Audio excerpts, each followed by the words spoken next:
جرى ايه مالك؟ مش على بعضك كده من ساعه ما قعدتي. يا شكلك لوكال وبلدي. بلدي؟ وانتي مين يا حلوه؟ انا دارسه بره مصر وجوه مصر. عيني يا منال، دي بتقولي جوه مصر وبره مصر. لا ده انت لوكال فعلا. لا ده انت لازم تتربي بقى.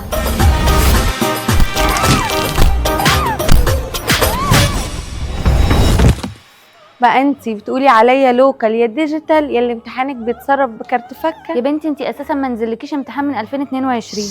روحي اعملي ابديت، ساعة النت يقطع منك. انا قلت ان انت لوكال اصلا وبلدي كمان. لا ده انت لازم تتربي بقى.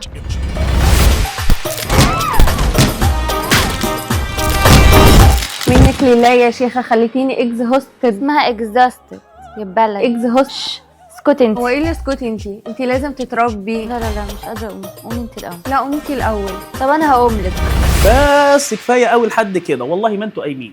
تعالوا بقى نعرفكم ايه الفرق بين الايست والساوث. بالنسبه للقبول في الجامعات، الاي اس تي هو مقبول داخل الجامعات المصريه فقط، اما بالنسبه للديجيتال سات هو مقبول في مصر وخارج مصر. اما بالنسبه لنظام الامتحان فالاي اس تي بيكون ورقي وعلى بابل شيت، اما الديجيتال سات زي اسمه كده هو ديجيتال بيكون على التابلت. امتحان الاي اس تي سعره 8000 جنيه، اما الديجيتال سات 110 دولار، حوالي 5500 جنيه. بالنسبه لوقت كل امتحان في الاي اس تي نسبه الوقت لعدد الاسئله قليل نسبيا، اما بالنسبه للديجيتال سات نسبه الوقت لعدد الاسئله كويس جدا ومقبول. بالنسبه لامكانيه استخدام الاله في سيكشن الماث، بالنسبه للاي اس تي في 20 سؤال مش مسموح لك انك تستخدم فيهم الاله، اما بالنسبه للديجيتال سات مسموح لك استخدام الاله في كل سيكشن الماث، ودي ميزه طبعا. اما بقى بالنسبه لمين الافضل، ها مين؟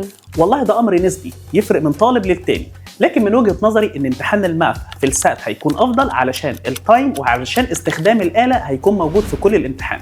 اما بالنسبه للانجليش كده الطالب اللي مش متاسس كويس هيواجه صعوبه في الاثنين، اما الطالب اللي بيتاسس كويس هيبقى بالنسبه له الامتحانين سهلين جدا. طبعا انا عارف ان انتوا عندكم استفسارات كتيره لسه ما جاوبناش عليها، بس مش هنقدر نجاوب عليها في وسط الجو اللي كله خناق ده. تواصلوا معانا عن طريق رسائل الصفحه او اعملوا فولو وتابعونا، او تواصلوا معانا عن طريق الارقام اللي موجوده في الديسكربشن ونقدر نجاوبكم على كل استفساراتكم. بالتوفيق ان شاء الله، سلام.